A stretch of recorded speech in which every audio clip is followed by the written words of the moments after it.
What's going on, family? Sumner Healy here, and I've been hemming and I've been hawing. Should I make a video? Should I not make a video? And if you guys know anything about me, you know I'm about taking action and I hate hemming and hawing. So I'm gonna make a video. The reason I've been kind of going back and forth is because it's a deload week for me. I'm actually doing 2 deload weeks.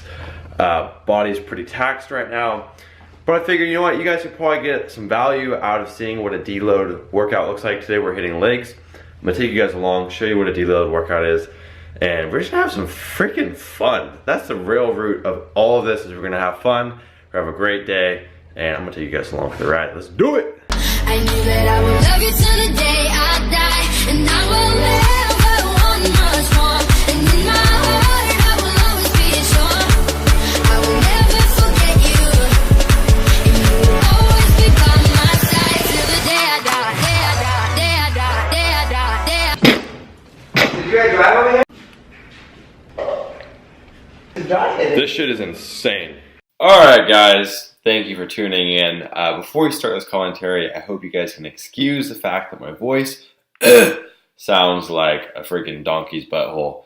Had a little too much fun last night, but that's okay. It's part of life, you know, just the ebb and flow. You indulge a little bit here and there. So I went out with some friends and had a really fun night, but I'm feeling pretty tired today. Anyways, this is the workout from yesterday that I'm going to run you through. This is my deload leg training workout. We're starting off with Bulgarian split squats. This has been pretty much one of my main movements I've been doing on this bulk to build up my legs. I have really dominant quads, and so doing these has been able to build up my glutes, build up my hammies. I just like the way they feel. You know, for some people, it puts a lot of stress on their knee. You don't want to lean too far forward. See, right now I'm doing a little bit of leaning there. That honestly is something that I need to correct. It's a little too much.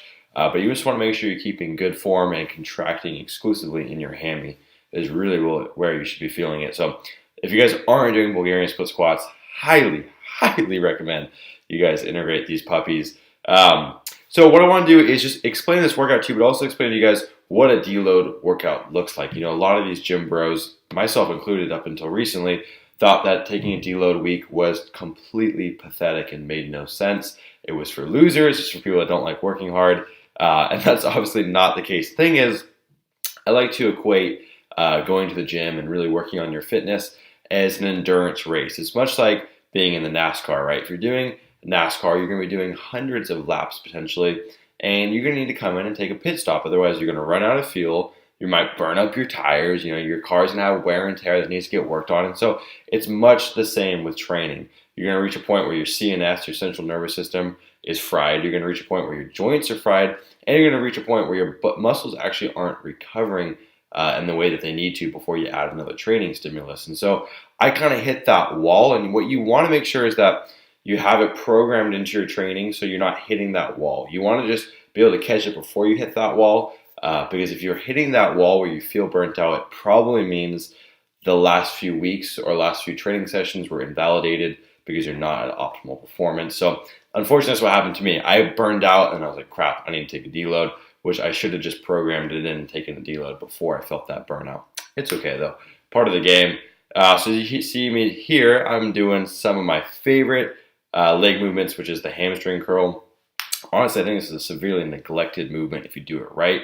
You can see I'm contracting slowly, holding at the top, and really kind of almost raising my butt a little bit when I get to the top and just firing my glutes and then keeping it pretty controlled on the negative. You really don't need a ton of weight to milk this puppy.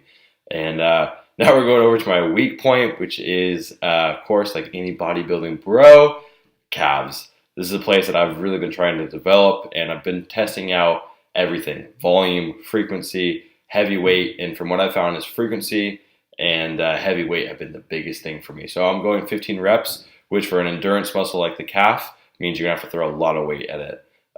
So yeah, frequency is really important. I've been hitting my calves about 3 times a week, and I'm seeing really good growth with that. Also, speaking of frequency, building up one of my weak points, which are rear delts right here, just ended it off with 3 sets of 20 reps. All right, guys, let's get back to the video.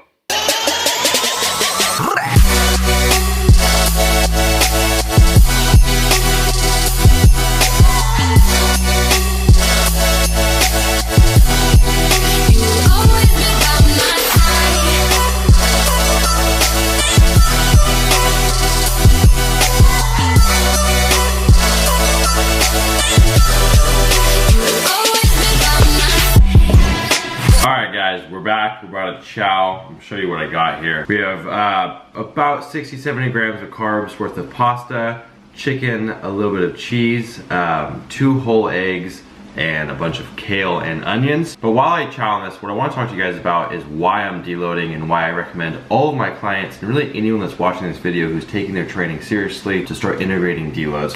And I know before we get into it, everyone has this stigma that deloading is for pussies or deloading is for guys that aren't serious about the gym and yada yada yada, and deloads are a waste of time. And I used to follow that same exact train of thought, but the reality is when you've been training for a long time, you constantly have to be overreaching, right? As a natural lifter, we always have to be pushing the envelope. And so when you're first starting out in the gym, deloading might not be anything that you need to do, because really you can pick up a weight and it's gonna have like an anabolic effect on your body. But when you get to that point where you're always overreaching and always extending your body and pushing on weight and volume, things can get a little tricky. And so what happens is you have homeostasis, right? This is the baseline for your body. This is where your body wants to be. And putting any kind of stimulus like training is gonna put you below, right? You're constantly going lower and lower and lower and hammering your body.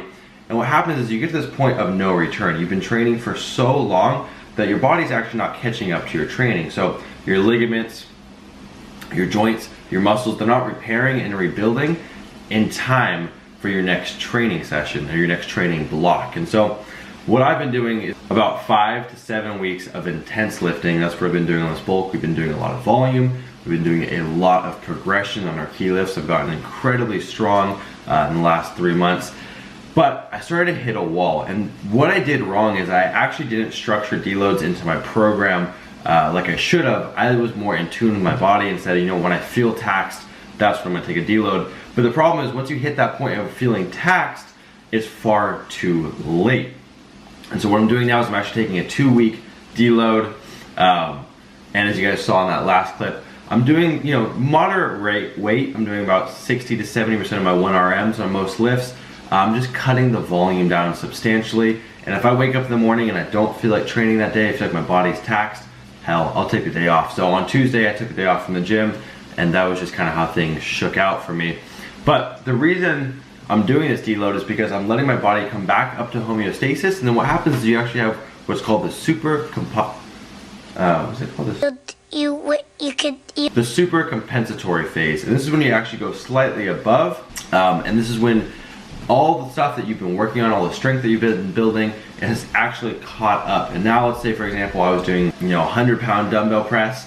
I'm actually gonna be able to utilize that strength that I've built to do a 100-pound dumbbell press for 10 reps instead of that 8 reps previously, where when I'm always overreaching and I'm in this deficit, for lack of a better word, I'm not actually gonna be able to reap all the rewards from it. So what I recommend to you guys is to program in deloads. They're gonna have, one, a huge benefit on your strength and a huge benefit on actually your muscular development. And the thing is too, after a while of really training hard, if you're really putting all you got into your training sessions, mentally you're just gonna get taxed. I was having workouts where my head was feeling fuzzy, I was feeling all out of whack, and I think a lot of it had to do that I was just hammering myself with so much volume. My CNS was just like, just funked up. So I'm gonna enjoy this meal, and I'll talk to you guys in a little bit.